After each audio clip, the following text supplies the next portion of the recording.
Okay, so the part one ended with a proportion problem, seeing if these two ratios were equal to each other. It kind of got cut off to the end, so I'm going to start that one up again in a second. But first, let me just go through these sentences and let's read them together so you can see how to select the correct answer. So this one states there's 10 diamonds is to 4 opals. So we know 10 diamonds should be in the numerator. So I would go down through A, B, C, and D, and I can see B and D both have 10, but when you look at D, that has the correct wording. It's 10 diamonds. That should be in the numerator. Is 2 is the fractional bar to 4 opals. So that one works so far. As, that is your equal sign. And I'm reading up here in the sentence, write the following sentence as a proportion. So as, and then it's 5 diamonds is 2 with the bar, 2 opals. So selecting D would be the correct answer for that one. So let's move over to another one. Okay, now let's look at this one. So the first one is 3 printers is to 9 computers. So we need to know that 3 printers needs to be in the numerator.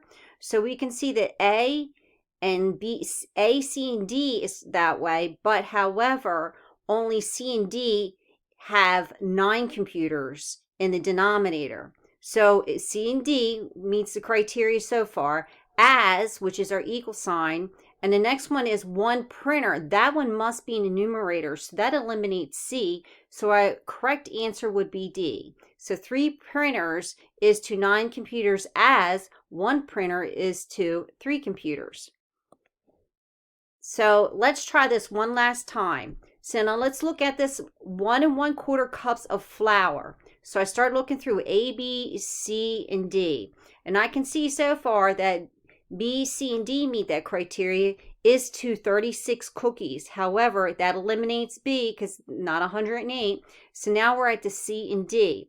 As, which is our equal sign, now we have 3 3/4. Now that eliminates C because we have 108 cookies in the numerator, and it should be the 3 3/4 should be in the numerator, and then the second number is in your denominator, is to 108 cookies. So the correct option for this one would be D.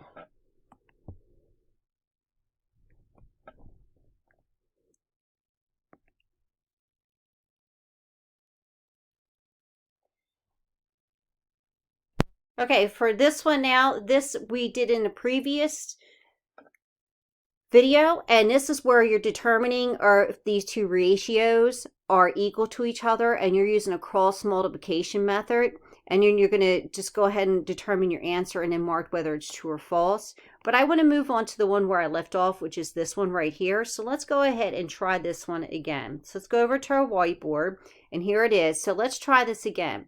So whenever you see these, you're going to use the cross multiply method, and you start just working on it one at a time. So I'm going to start writing this out. So the first one I'm going to write out is 5 over 2 times 14 over 25. And I'm going to write that, breaking up my factors. So I have 5 times, and we know 7 times 2 is 14.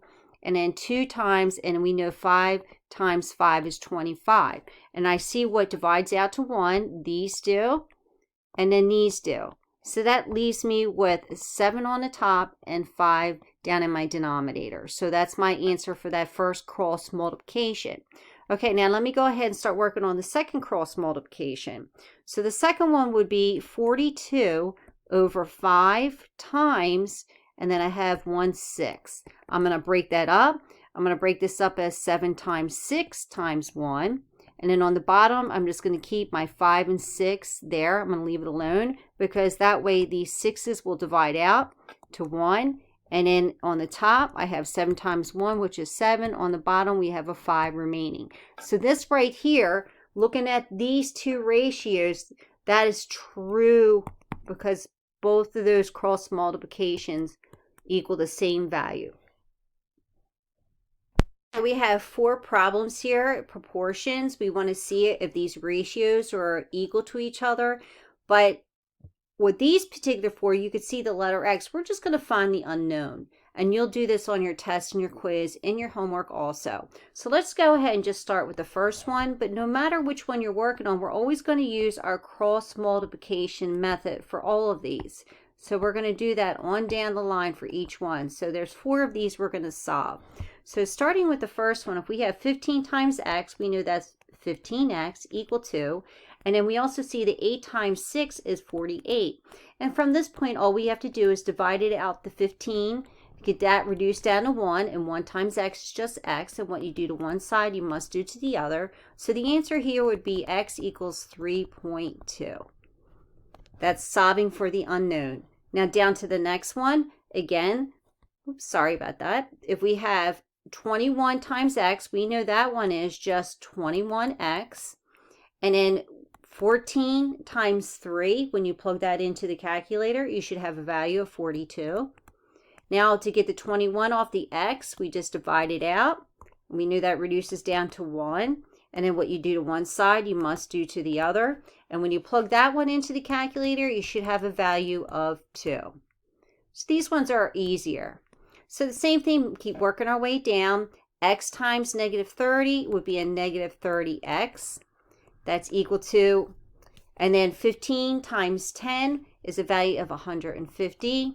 And then we got to make sure we divide this out by a negative 30 so we can end up with a positive 1. And then what you do to one side, you must do to the other. So our x here would equal a negative 5. So these problems are not so difficult. Now lastly, let's work on the last one. So this one would be the negative 5.6x is equal to, and then when you plug 11.2 in the calculator times the negative x, we should end up with a negative value, which is a negative 89.6. And then we're going to divide this out by a negative. So we have a positive 1 to divide out to a positive 1. And what you do to one side, you must do to the other. So, and we know we have 2 negatives when we're dividing. We'll end up with a positive answer. So our answer should be 16 once we plug that into the calculator. Okay, so now we're going to start looking at this word problem, which is part of section 6.3. So going back to the whiteboard, you can see these are the problems we just worked on. We were just solving for the unknown. But how do we start creating these ratios based on words? Well, when we go back to our word problem, you'll see that this one reads, it takes a word processor 33 minutes to word process and spell check 16 pages. There's your keywords, 33 minutes, 12 pages. So you can see over here, I wrote it as 39 over 12. I made sure my units of minutes were on top and the pages on the bottom. So when I go back and I continue reading it, find how long it takes her to word process and spell checks 56 pages. Now we can see what it's given us. It gave us the number for pages. We don't know how long it takes. So that's the unknown that we have to solve for. Just make sure when you're setting up these ratios that if you have minutes to pages on one side of the equation, make sure it's set up exactly the same on the opposite side of your equation. Once you have it set up, then you just go ahead and you just use your cross multiplication method, and then you just solve for your problem. So this one would be 12x equals, and then if you plug in 39 times 44 into your calculator, you should have a value of 1,716. And then to get the 12 off the x, we just divide it out. So that divides out to 1, and what you do to one side, you must do to the other. So x equals 143 minutes. Okay, now for this problem, it says nearly 4 out of 5 people choose vanilla as their favorite ice cream flavor. So 4 of the people wanted vanilla, and there was a total of 5 people. Now it's saying if 120 people attended this ice cream social, how many would you expect to choose vanilla? So you can see on the one side of the equation, we have vanilla on the top, people on the bottom. The other side of the ratio, we don't know how many people wanted vanilla, but we do know at this ice cream social, there's 120 people. So looking at a problem, writing it out. So again, this is how you write this out. We're going to solve for the unknown, and we're going to make sure that once we set it up, we're just going to cross multiply and solve for x. But make sure your units are the same. Vanilla how many people. There was 4 people out of the 7 total that wanted vanilla. And then when it came to this ice cream event, they said there was 196 that attended, but we don't know how many of them wanted vanilla. So we're going to use this cross multiply method to determine that. So we just start multiplying across. So we have 7x. 7 times x is 7x. And then we go ahead and plug in 4 times 196 in our calculator, and we should end up with a value of 784. Then we're going to divide this out, both sides. We know this divides out to 1. And then we plug that into our calculator. We should have a value of 112 people chose vanilla ice cream. Vanilla ice cream. And there's your final answer there. So the hardest part is just getting it set up. Okay, now the next 2 ratios that we're going to set up as a proportion, we have a university law school that accepts 4. So it accepts 4 and it received 11 applicants. So there's our first ratio. Accepting 4, received 11. Now it's saying if the school accepted 368 students, find how many were received. So this time in this particular ratio, we received the accepted part, but not the received.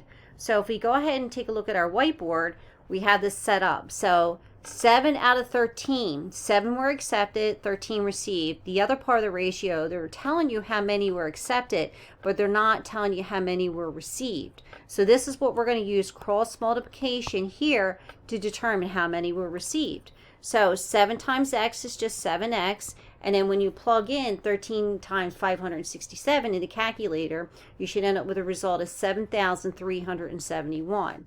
We're going to divide 7, and that will get rid of that off the x. And what you do to one side, you must do to the other. And once you plug in 7,371 divided by 7, you should end up with a value of 1,053 applicants. And there's your final answer. For this next one, and this is our final one, that we're talking about a blueprint. And it gives you the first ratio, which is 1 inch to 8 feet. And now it's asking you to determine on this blueprint the length. And it's giving you 1 1/8 inch. So you can see the missing component is the feet. So if we go back to our whiteboard, and you can see how I set it up, 1 inch to 8 feet equals 1 1/8 inch to how many feet? We're just going to use the cross multiply method again to figure this out. So we know 1x, 1 times x is just 1x equal to, and then I'm just going to go over here to the side, and I'm going to convert this to an improper fraction. So 8 times 1 plus 1 is 9/8. And then I'm going to bring that back over here, and then I'm just going to write that as 9/8 times, and we express 8 feet as a whole number into a fraction. That's 8/1. And then we can already see that these divide out to 1. So our answer here, and we know 1 times x is just x. So, and we can see here that 9 times 1 is just 9. So it would be 9 feet is our final answer.